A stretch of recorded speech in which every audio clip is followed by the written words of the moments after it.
예, 하나님 말씀입니다. 누가복음 9장입니다. 누가복음 9장 18절로 27절까지 말씀입니다. 누가복음 9장 18절로 27절까지 말씀입니다.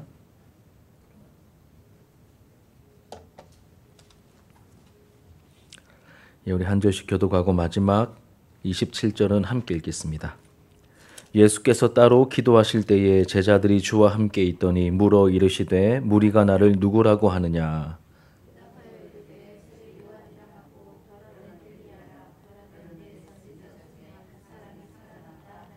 예수께서 이르시되 너희는 나를 누구라 하느냐. 베드로가 대답하여 이르되 하나님의 그리스도시니이다 하니 이르시되 인자가 많은 고난을 받고 장로들과 대제사장들과 서기관들에게 버림바 되어 죽임을 당하고 제3일에 살아나야 하리라 하시고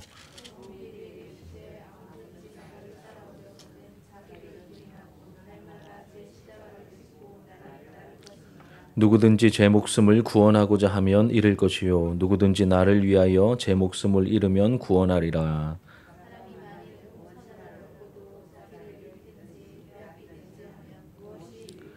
누구든지 나와 내 말을 부끄러워하면 인자도 자기와 아버지와 거룩한 천사들의 영광으로 올 때에 그 사람을 부끄러워하리라.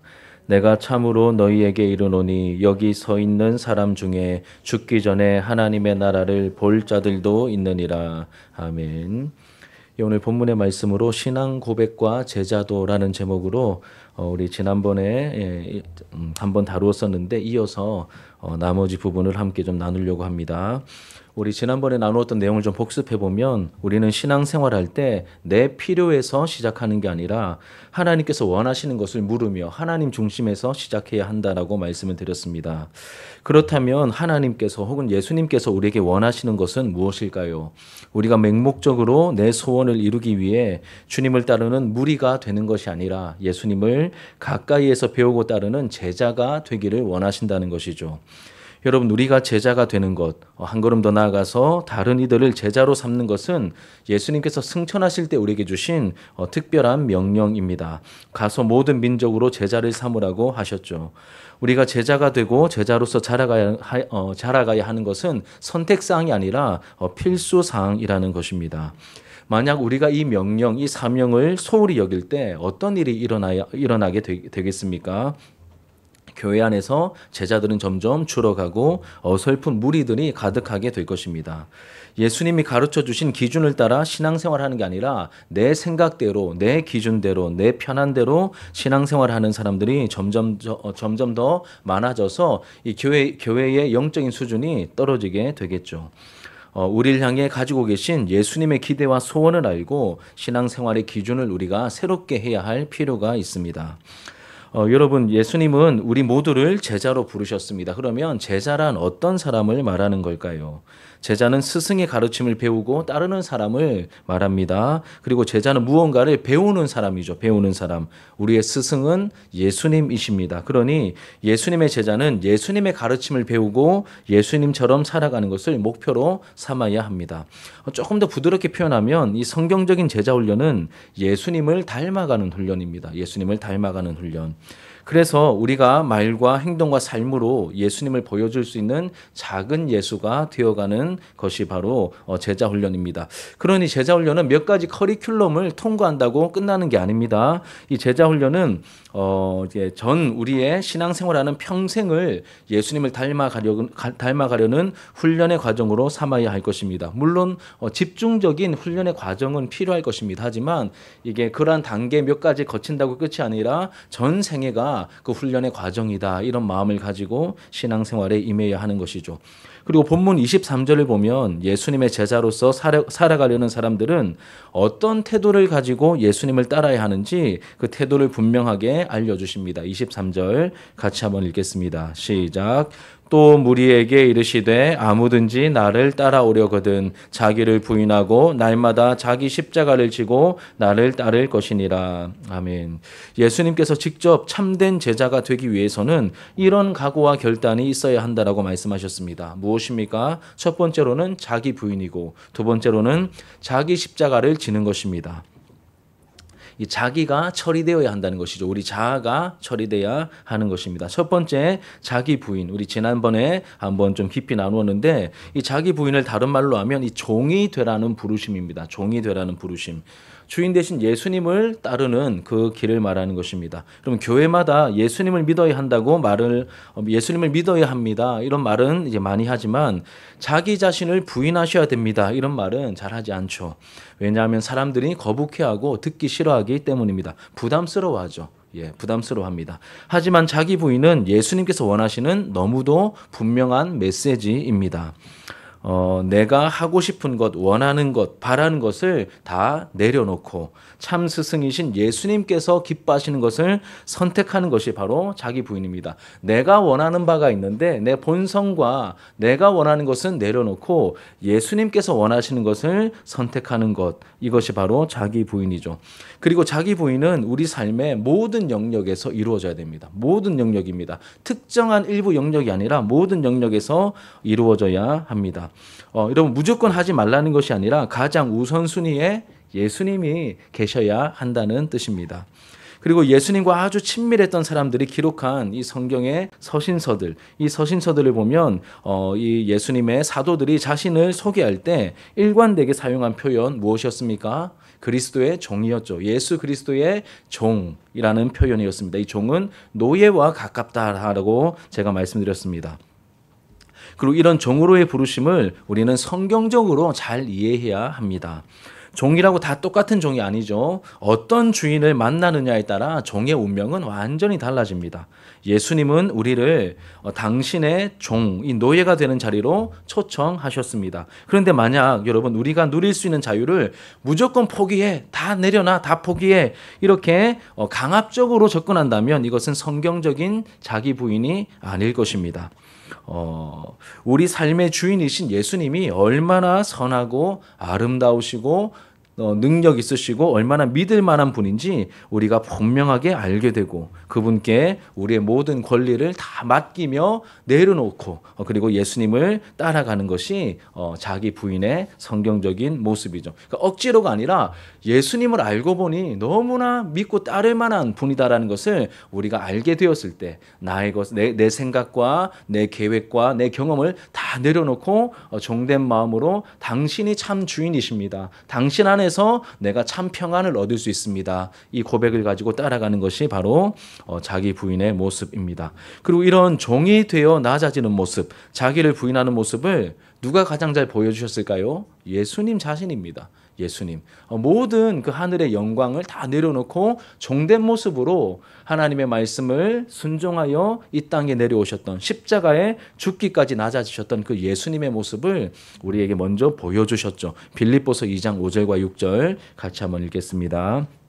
시작. 너희 안에 이 마음을 품으라. 곧 그리스도 예수의 마음이니 그는 근본 하나님의 본체시나 하나님과 동등됨을 취할 것으로 여기지 아니하시고 오히려 자기를 비워 종의 형체를 가지사 사람들과 같이 되셨고 사람의 모양으로 나타나사 자기를 낮추시고 죽기까지 복종하셨으니 곧 십자가에 죽으심이라. 아멘. 예수님께서는 제자가 되는 자리로 우리를 초청하십니다. 그리고 예수님께서 하셨던 것처럼 자기를 부인하라고 우리에게 말씀하십니다. 종이 되는 자리로 내려가라고 하시죠. 이것이 첫 번째 태도입니다. 여러분 자기를 부인해야 예수를 따르며 예수 안에서 참 만족과 참 자유를 맛보고 누릴 수 있는 것입니다. 우리가 우리 자신이 생생하게 막 시퍼렇게 살아있으면 하나님이 주시고자 하는 그 참 평강을 맛보지 못합니다. 자기가 부인되어야 됩니다. 이것이 첫 번째 태도이며 모습입니다. 두 번째는 무엇이죠? 자기 십자가를 지는 것입니다. 자기 십자가를 지는 것. 그럼 다 알고 있다시피 십자가는 무엇을 말합니까? 이 십자가는 이 고대 처형 방법 중에 가장 잔인하고 끔찍하기로 악명 높은 그러한 처형, 공개 처형 방법이죠. 로마 시민들에게는 결코 행하지 않는, 너무 잔인하기 때문에 로마 시민들에게는 행하지 않고 오직 그 식민지 백성들 중에서도 너무 끔찍한 죄를 지었거나 아니면 그 나라를 전복시키려는 그 반역죄를 일으키다가 잡히면 십자가형에 처했습니다. 십자가는 고통스러운 것이고 그리고 부끄러운 것이죠. 그리고 무엇보다 뭘 상징할까요? 죽음을 상징합니다. 그리고 일반적인 사람들 모두에게는, 여러분 우리도 마찬가지도 우리 모두에게는 죽음에 대한 두려움이 있습니다. 죽는 것이 안 두려운 사람은 아무도 없죠. 그래서 죽음을 우리는 회피하려고 합니다. 그래서 죽었다는 말 뭐 잘 사용 안 하죠, 그렇죠? 뭐 엘리베이터에 봐도 제가 지난번 말씀드렸듯이 저희 어머니 이제 병문안을 갔을 때 뭐 요즘 지은 건물임에도 불구하고 이렇게 4층이 아니라 뭐 F층 이렇게 되어 있는 그런 모습들, 이렇게 죽을 사자를 연상시키기 때문에 잘 사용하지 않고, 또 죽었다라는 말 자체를 잘 사용하지 않죠. 돌아가셨다, 저 세상에 가셨다, 이렇게 우회적인 표현을 사용하기도 합니다. 그만큼 죽음을 맞닥뜨리기 싫어하는 것이 우리의 본성입니다. 우리의 본성은 죽음을 멀리하고 싶어 합니다. 그런데 여러분, 예수님께서는 제자들에게 나를 따르려거든 뭐라고 하십니까? 자기를 부인할 뿐만 아니라 뭐 해야 된다고 하시죠? 이 죽음을 상징하는, 죽음을 너무 확실하게 보여주고 있는 그 십자가, 자기 십자가를 지고 나를 따라야 한다라고 말씀하십니다. 이 십자가에 원래 이 세로 형틀은 그 세워져 있고, 이 십자가를 질 때 가로 형틀만 들고 가는 것이거든요. 이 십자가에 가로 형틀을 짊어지고 있다는 것은 곧 무슨 뜻일까요? 죽을 사람이다, 이 뜻입니다. 그것도 잔인하게 비참하게 죽을 운명이라는 것이죠. 그래서 자기 십자가를 지고 따르라는 이 말씀은 죽음을 각오하고 예수님을 따르라는 뜻입니다. 너무 이 의미가 너무 좀 빡세다, 뭐 그래서 조금 순화시켜도 부끄러움을 당하거나 정말 심한 고생을 할 각오를 하고 예수님을 따라야 한다는 그런 의미겠죠. 그런데 여러분, 자기 부인과 자기 십자가를 지는 것만 말씀하신 게 아닙니다. 이렇게 예수님을 따를 때 25절에 그 결과가 어떻게 이어질지를 우리에게 말씀하십니다. 25절을 같이 한번 읽겠습니다. 시작. 누구든지 제 목숨을 구원하고자 하면 잃을 것이요, 누구든지 나를 위하여 제 목숨을 잃으면 찾으리라. 나를 위하여, 누구든지 나를 위하여 제 목숨을 잃으면 찾으리라라고 말씀하십니다. 참 생명을, 영원한 생명을 얻게 될 것이다라고 약속하고 계시죠. 또 최후의 심판 때 심판의 주인 되시는 예수님께 칭찬과 상급을 우리가 받게 될 것입니다. 사랑하는 여러분, 우리가 이미 알고 있다시피 이 교회 역사와 여러 전승은 예수님을 따랐던 많은 사람들, 많은 제자들이 이 십자가의 좁은 길을, 예수님께서 걸어가신 그 길을 걸어갔다는 것을 우리에게 보여줍니다. 대표적으로 몇 분만 예를 들면 마태 같은 경우는 이 에티오피아에서 이제 칼을 맞고 생을 마감합니다. 또 이 마가, 우리가 사도행전 보면서 우리 마가 연약함을 지금 좀 많이 봤는데, 이 마가는 나중에 훌륭한 사람이 되거든요. 이 이집트의 알렉산드리아에서 말에 질질 끌려다니다가 숨이 끊어졌다라고 합니다. 그리고 누가는 어떻습니까? 누가는 그리스에서 교수형을 당했고, 베드로는 여러분도 많이 들었다시피 이 로마에서 십자가에 거꾸로 달려 처형당했다라고 전해집니다. 또 도마는 인도에서 선교 여행을 하던 중에 창에 찔려 숨을 거둡니다. 그리고 예수님의 형제 유다, 이 유다서를 기록했던 예수님의 형제 유다는 화살에 맞아 죽었다고 하고, 그리고 이 야고보 사도, 예수님의 12사도 중에 가장 먼저 순교했던 야고보 사도는 예루살렘에서 어떻게 죽습니까? 참수형, 목이 잘려 참수형을 당하죠. 제자로서 예수님을 따랐던 사람들의 이 초창기의 모습, 이 교회의 역사와 여러 전승들이 우리에게 보여주고 있습니다. 사랑하는 여러분, 예수님은 자기 필요를 위해 예수님과 적당한 거리를 유지하며 따르는 그런 무리가 아니라 예수님을 가까이에서 따르는 제자가 되라고 말씀하십니다. 그리고 주님을 따르는 우리에게 말씀하시죠. 누구든지 나를 따르려거든 자기를 부인하고 자기 십자가를 지고 나를 따라야 한다라고 분명하게 말씀하셨습니다. 자기 부인은 예수님을 주인으로 모시고 섬기는 종의 위치로 낮아지라는 부르심이다. 제가 지난주에 이어서 오늘 다시 말씀드립니다. 예수님을 주인으로 모시고 섬기는 종의 위치로 낮아지라는 부르심입니다. 이런 자기 부인이 있는 사람들이 예수님을 끝까지 따를 수 있는 것이죠. 내 소원을 성취하기 위한 목적으로 예수님을 따르면 어떻게 될까요? 내 소원을 성취하기 위한 목적으로 예수님을 따르면 가룟 유다처럼 도중에 배반할 수밖에 없을 것입니다. 예수님께 실망하게 되겠죠. 그래서 예수님을 배신하고 중도하차하게 될 것입니다.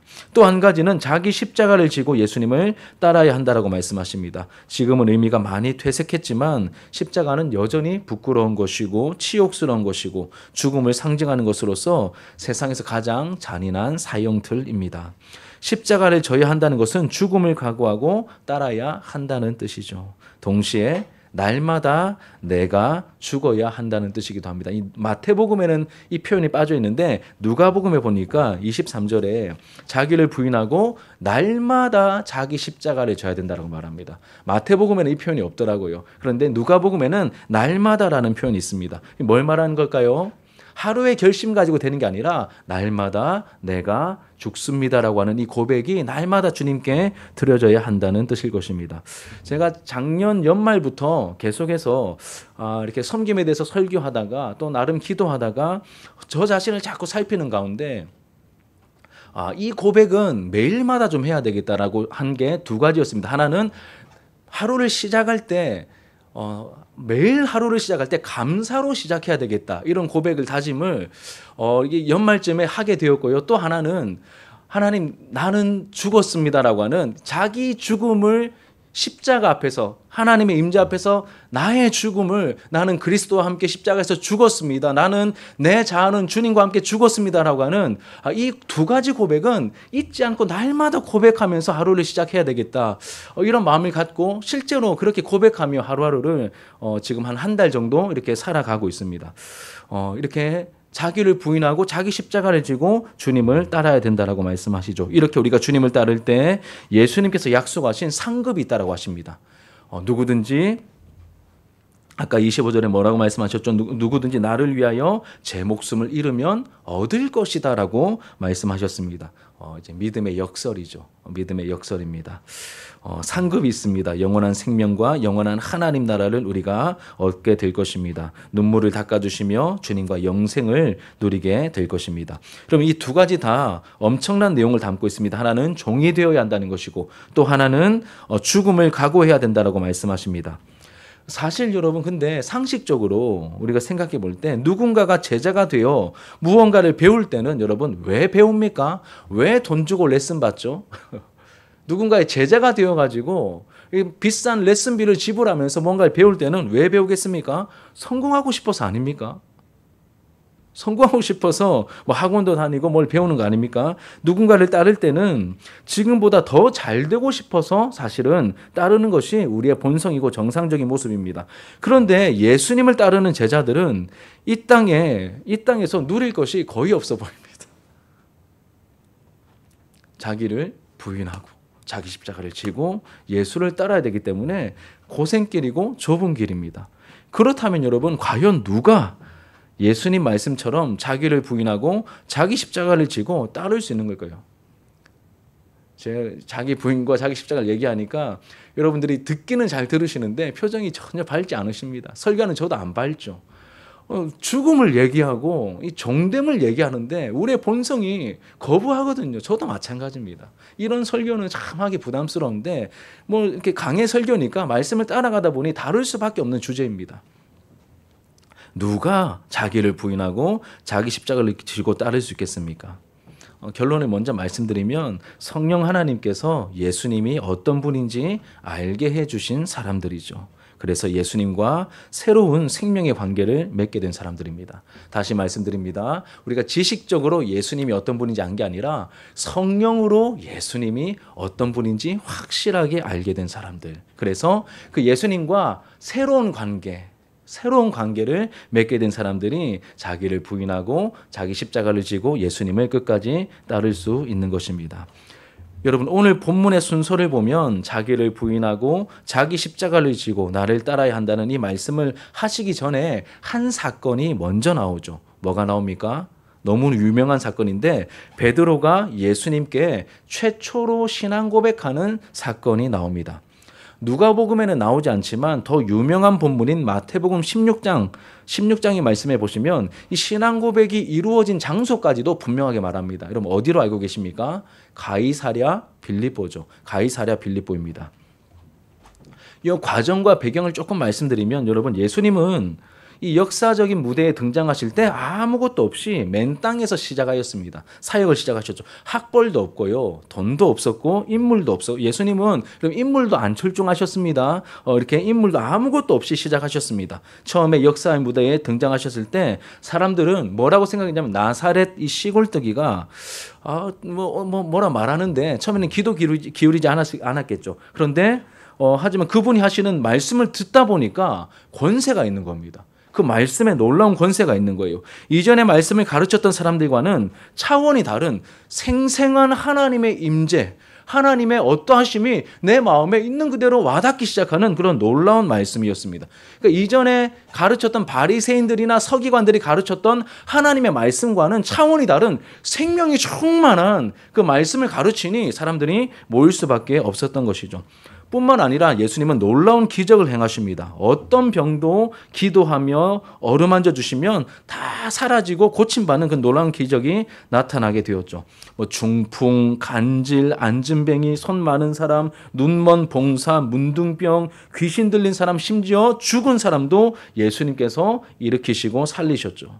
때로는 오병이어의 기적을 혹은 미친 풍랑을 잠잠케 하시는 기적까지도 예수님께서는 행하셨습니다. 무슨 말입니까? 사람이 아니라는 거예요.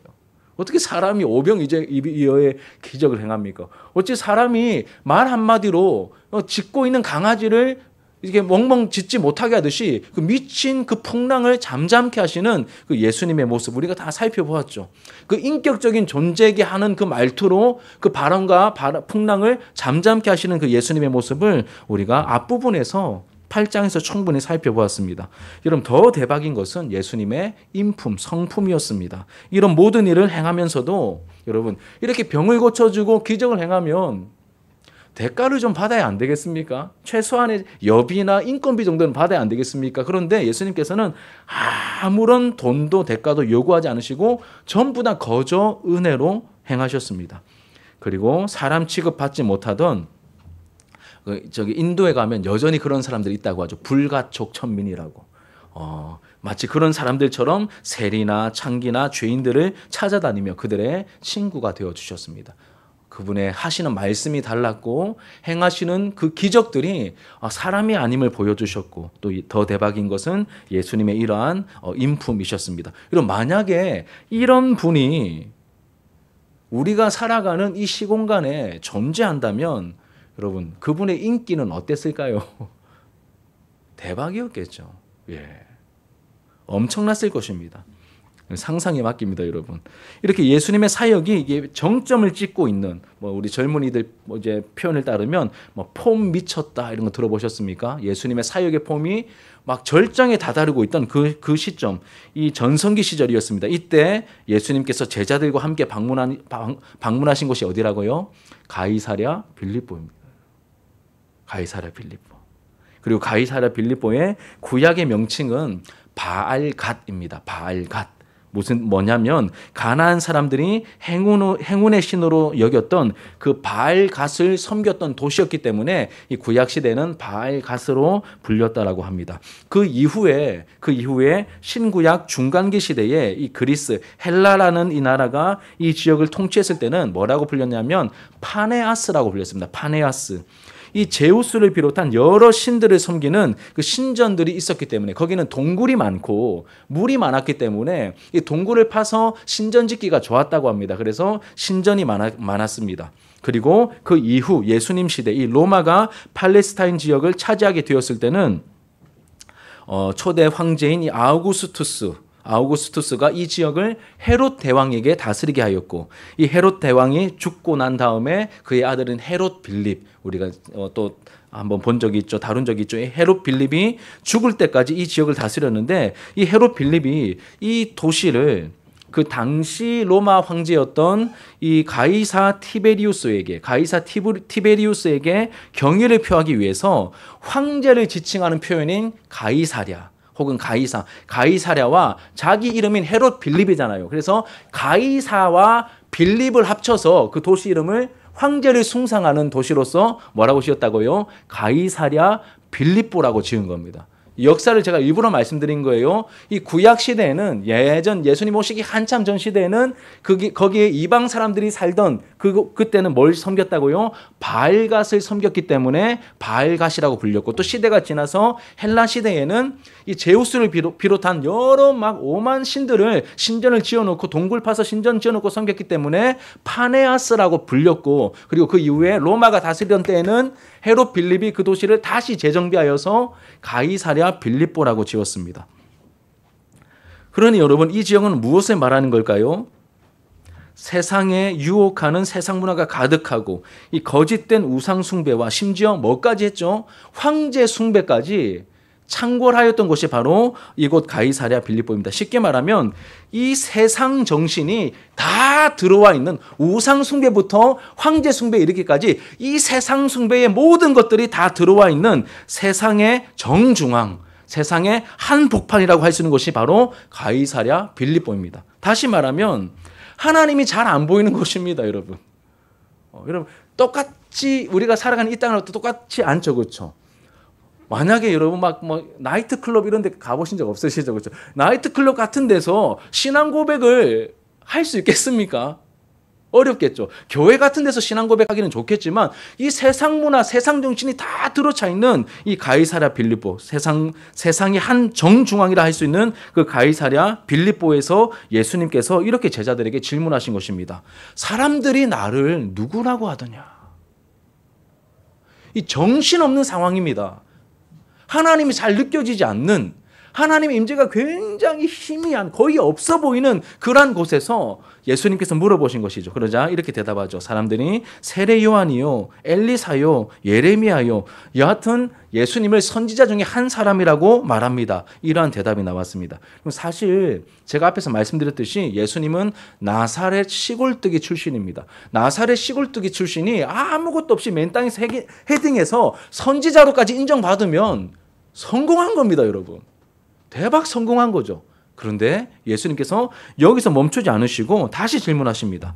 그러면 그 사람들 말고 나를 3년 동안 따르고 있는 너희들은 나를 누구로 알고 있느냐라고 말씀하십니다. 내 제자들아, 너희는 나를 누구로 알고 있느냐라고 물어보십니다. 그러자 20절에 이렇게 대답을 하죠. 우리 20절 말씀 같이 한번 읽겠습니다. 시작. 예수께서 이르시되 너희는 나를 누구라 하느냐? 베드로가 대답하여 이르되 하나님의 그리스도시니이다 하니. 베드로가 분명히 대답합니다. 하나님의 그리스도이십니다. 저도 그리스도가 어떤 의미인지 잘 모를 때는 그리스도라는 표현보다 하나님의 아들입니다라는 표현이 훨씬 더 좋았거든요. 그런데 쏙 빠지고 하나님의 그리스도이십니다라고 되어 있네요. 그런데 여러분, 우리 소유리 문답 요즘 하지 않습니까? 이 그리스도의 사역에 대해서, 그리스도의 그리스도, 우리의 선지자이신 그리스도, 우리의 제사장이신 그리스도, 또 이번 주에는 우리의 왕이신 그리스도 예수에 대해서 배울 텐데, 하나님께서 약속하신 우리 죄인들에게 반드시 필요한 이 그리스도의 삼중직을 영원히 완벽하게 감당하시는 하나님이 약속하신 그 하나님의 그리스도가 바로 당신이십니다. 이렇게 고백하고 있는 겁니다. 엄청난 고백을 지금 이 제자의 대표격인 베드로가 하고 있는 것이죠. 베드로가 이 고백을 할 수 있었던 것은 여러분, 베드로의 믿음이 좋았기 때문이 아닙니다. 실력이 탁월해서가 아니죠. 무엇이죠? 은혜입니다. 성령께서 가르쳐 주셨기 때문입니다. 하나님께서 그 믿음을 주셨기 때문이다라고 예수님께서 분명히 알려주셨죠. 그리고 예수님께서는 이때로부터 제자들에게 진짜로 하고 싶으셨던 이야기를 하시죠. 뭘 얘기하십니까? 예수님 자신이 본격적으로 고난의 길, 십자가의 길을 걸어가야 한다고 말씀하십니다. 누가복음에는 나오지 않지만 마태복음에 보면 예수님께서 이 말씀을 하셨을 때 베드로가 항변했다라고 말합니다. 항변했다. 영어로 리뷰커라고 제가 말씀드렸죠. 꾸짖다는 뜻입니다. 그리고 이 단어는 예수님께서 귀신을 쫓아내실 때 사용하신 그 표현을 베드로가 예수님께 하고 있는 것입니다. 베드로는 이런 뜻으로 말한 것이겠죠. 이제 곧 예루살렘에 오르셔서 왕이 되셔야 하는데, 그래서 우리의 소원도 성취해 주셔야 되는데, 그런 마음 약해 빠진 소리는 예수님 지금 이 타이밍에 하시면 안 됩니다. 이렇게 베드로가 항변하며 마치 꾸짖듯이 예수님께 말씀드린 겁니다. 베드로가 신앙 고백한 이후에 예수님이 십자가의 길을 말씀하시니 베드로가 항변했던 것이죠. 이때 인간적으로 보면 예수님께서 어떤 마음이 드셨을 것 같으십니까, 여러분? 제가 만약에 예수님의 위치에 있었다면 너무 고맙지 않겠습니까? 내가 십자가를 지러 가야 된다라고 말할 때 베드로가 막 뜯어말리면서 예수님 안 됩니다. 왕이 되셔야지요. 왕이 되셔야지요. 이렇게 말하면 되게 고맙지 않겠습니까? 그럼 예수님께서 뭐라고 하시죠? 사탄아 물러가라라고 하십니다. 사탄아 물러가라. 예수님께서 하셔야 했던 사역은 제자들의 기대와는 완전히 다른 것이었죠. 예수님은 눈에 보이는 정치 현상적인 문제가 아니라 모든 문제의 근원에 있는 이 죄 문제를 해결하러 오셨기 때문입니다. 그러면서 하신 말씀이 우리가 중점적으로 살펴보고 있는 23절 말씀이죠. 다시 한번 23절을 같이 한번 읽겠습니다. 시작. 또 무리에게 이르시되 아무든지 나를 따라오려거든 자기를 부인하고 날마다 자기 십자가를 지고 나를 따를 것이니라. 내가 누구인지 알아야 되고 내가 하려고 하는 일이 무엇인지 알아야 한다는 의미를 담고 있습니다. 그래야 주님을 끝까지 따를 수 있는 것이죠. 여러분, 예수님을 따르는 이 제자의 길은 우리가 다 알고 있다시피 인간적인 노력과 의지로는 끝까지 따를 수 없는 길입니다. 우리가 뭔 능력이 있고 뭔 실력이 있다고 예수님을 끝까지 따를 수 있겠습니까? 베드로를 보십시오. 베드로도 호언장담해놓고 나중에 결정적인 순간에 예수님을 저주하고 부인하며 3번 부인하며 그 자리를 도망치지 않습니까? 예수님은 분명히 자기를 부인하라고 가르치셨는데 제자들 모두 다 하나같이 자기를 부인하라고 하셨는데 제자들은 전부 다 예수님을 부인하고 도망쳐 버렸습니다. 그러니까 우리의 실력 가지고 되는 게 아니라는 것이죠. 그렇다면 다시 질문입니다. 여러분, 과연 어떤 사람이 예수님을 끝까지 따를 수 있는 걸까요? 사람의 힘으로 안 된다는 걸 먼저 아셔야 합니다. 그리고 단번에 이루어지는 일도 아닌 것 같습니다. 하지만 하나님께서 택정하신 사람들, 그래서 성령님을 통하여 예수님이 누구인지 분명히 알게 된 사람들이 예수님을 따르기 시작할 수 있고 그 주님의 인도하심과 도우심 가운데 그 주님을 끝까지 따를 수 있는 것이죠. 여러분, 예수님에 대한 목격담을 담고 있는 사복음서를 보면 예수님을 따랐던 제자들의 실패담이 주를 이루고 있습니다. 우리가 알고 있다시피 실패담이 주를 이루고 있는데 주는 그리스도시요 살아계신 하나님의 아들이시라고 분명히 신앙 고백을 했음에도 불구하고 여전히 그 이후에도 여러 번 예수님을 실망시키는 모습들 우리가 이미 잘 알고 있습니다. 그런데 여러분, 이 제자들이 제대로 된 예수님의 제자 같다는 느낌을 들게 만드는 것은 어느 성경부터입니까? 사도행전이지 않습니까? 사도행전부터죠.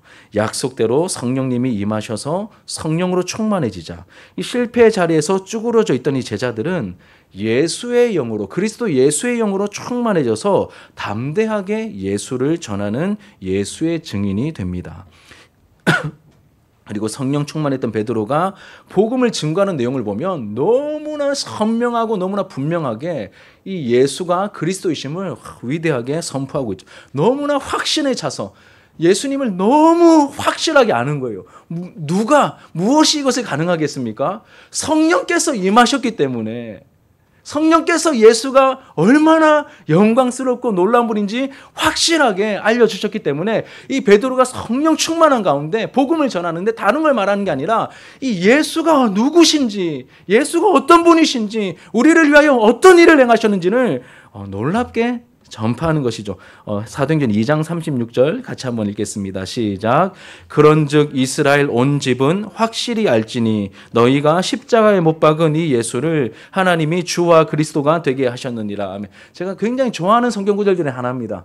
이 베드로 오순절 성령 충만 이후에, 성령의 강림하신 이후에 교회가 탄생하는 그 순간에 이 방언을 말하면서 막 이렇게 술 취했다 막 이렇게 비난하는 그 많은 사람들 앞에서 담대하게 우뚝 일어나서 처음 했던 설교지 않습니까? 그 설교의 결론이 이것입니다. 그런즉 이스라엘 온 집은 확실히 알지니 너희가 십자가에 못 박은 이 예수를 하나님이 주와 그리스도가 되게 하셨느니라 라고 말씀합니다.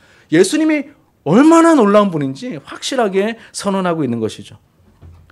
성령님은 예수를 증거하는 영으로 예수님이 나의 구주이실 뿐만 아니라 만왕의 왕, 만주의 주이시며 반드시 따라야 할 분이라는 것을 확실히 가르쳐주고 계십니다. 고린도전서 12장 3절도 우리 같이 읽고 이제 말씀을 정리하도록 할게요. 같이 읽겠습니다. 시작. 그러므로 내가 너희에게 알리노니 하나님의 영으로 말하는 자는 누구든지 예수를 저주할 자라 하지 아니하고 또 성령으로 아니하고는 누구든지 예수를 주시라 할 수 없느니라.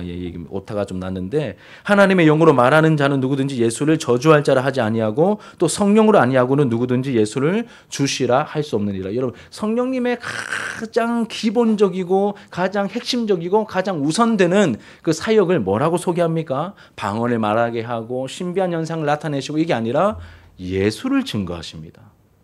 예수가 왕이심을, 예수가 주님이심을 우리에게 분명히 알리십니다. 그냥 주인님 하는 수준이 아니라 만주의 주이심을 확실히 알아보게 하셔서 자기의 생명을 내어놓고 예수를 따르게 만드시는 분이 누구십니까? 성령님이십니다. 그리고 우리의 실력으로 따라가는 게 아니라, 우리는 연약하지만 성도가 그 길을 따라가는 가운데 견디고 인내하게 하면서 그 길을 끝까지 따르도록 우리를 끝까지 함께 하시며 이끄시는 분이 바로 성령 하나님이시죠. 그래서 우리가 성령으로 예수를 알게 될 때 그 믿음의 발걸음을 시작할 수 있고, 날마다 나를 부인하며 날마다 자기 십자가를 지면서 그 성령의 인도하심을 따르는 삶을 살아가는 사람들이 그 믿음의 길을 예수님의 제자로서 예수님을 닮아가면서 그 길을 끝까지 따라갈 수 있다는 것이죠. 물론 여러분, 우리의 한계와 연약함 너무나 많죠. 그래서 순간순간 너무 수치스러워서, 목사인 나는 요거밖에 안 되나, 너무 막 하기 싫고 막 너무 스스로 막 수치스럽고 너무 여러분들께 죄송하기도 하고, 그래서 막 그냥 걷어차고 싶은 마음이 순간순간 생길 때도 있습니다. 여러분도 그렇지 않으십니까? 아니, 예수님의 제자인데, 하나님의 자녀인데 내 실력은 요것밖에 안 되나, 이런 식으로 좌절하게 될 때도 있습니다. 하지만 그럴 때 우리의 손을 잡아 일으켜 주시며 끝까지 우리를 이끌어 가시는 그 은혜로, 하나님의 은혜로 우리가 한 걸음 더 내디딜 수 있고, 그 가운데 여러분, 우리 이번 주에 나눴던 말씀처럼 주저앉고 싶지만 그 사명 붙들고 한 걸음 더 가게 되면 그 디모데 같은 하나님이 예비하신 사람도 만나게 될 것이고, 하나님의 선한 인도하심을 우리가 경험하는 가운데 하나님께 쓰임받는 은혜를 누리게 되는 것이죠. 이런 하나하나의 인도하심과 은혜가 이어지게 된다는 것입니다. 사랑하는 여러분, 2025년 우리 모두가 제자다워지고, 또 우리 교회가, 또 여러분들이 섬기는 교회가 제자가 더 많아지는, 무리가 아니라 제자가 더 많아지는 은혜가 있기를 예수님의 이름으로 축복합니다. 여러분, 하나님께서 은혜로 허락하신 우리의 정체성, 하나님의 자녀다, 그리스도의 제자다, 하나님의 백성이다. 그럼 너무 우리의 삶은 너무 초라할 수 있는데, 이 연말 연시에 이런 소원을 자꾸 주십니다. 하나님의 백성답게 좀 살고 싶다. 하나님의 자녀답게 좀 살고 싶다. 이런 소원을 가지고 우리가 이 말씀의 인도하심을 따라 한 걸음 한 걸음 함께 걸어갈 수 있는, 그래서 예수님을 닮아가는 그런 제자의 삶을 살아가고 그 영광을 맛보고 누리는, 예수를 닮아가는 그 영광을 맛보고 누리는 우리 공동체의 모습이 되기를 주님의 이름으로 축복합니다. 우리 함께 이런 말씀을 마음에 새기시면서 또 기도하는 마음으로 우리 함께 찬양하겠습니다.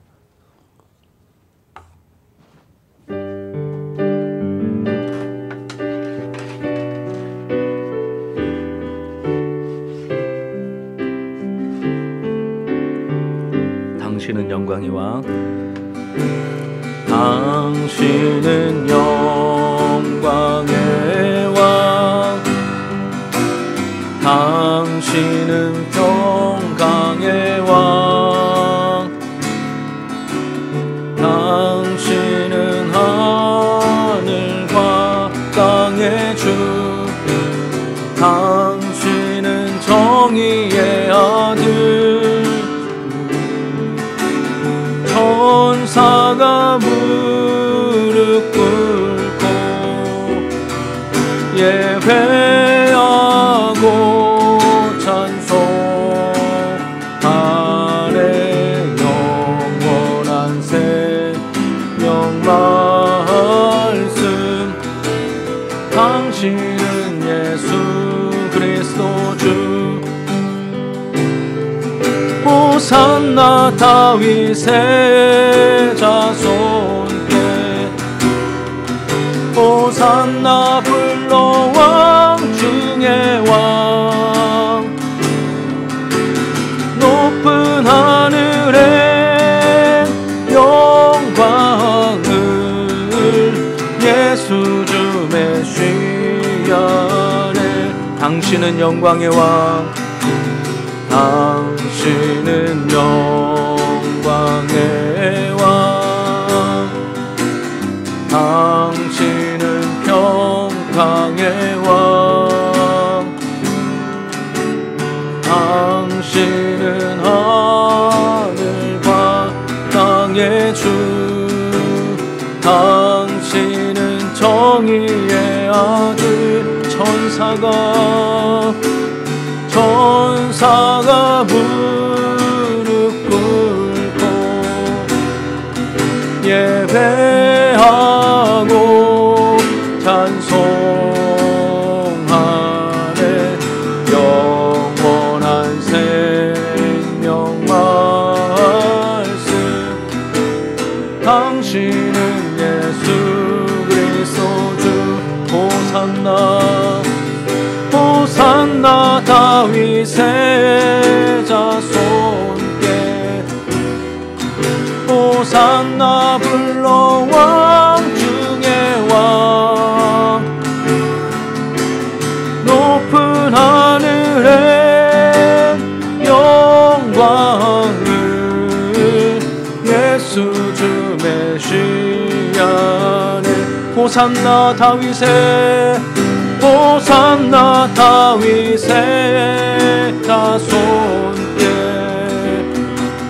호산나 불러 왕 중의 왕 높은 하늘에 영광을 예수 주 메시아네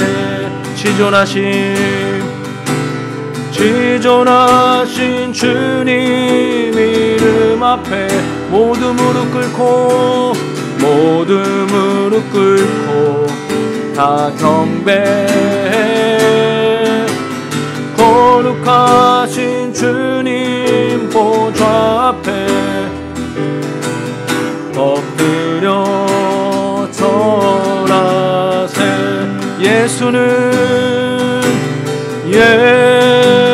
예수는 그리스도 아멘 예수는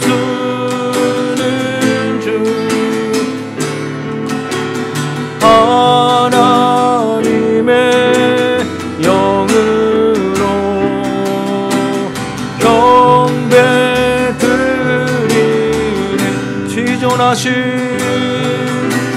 지존하신 주님 이름 앞에 모두 무릎 꿇고 다 경배해 거룩하신 주님 보좌 앞에 엎드려 절하 새 주님 예수여 예수는 그리스도 예수는 주 하나님의 영으로 경배들 예수는 그리스도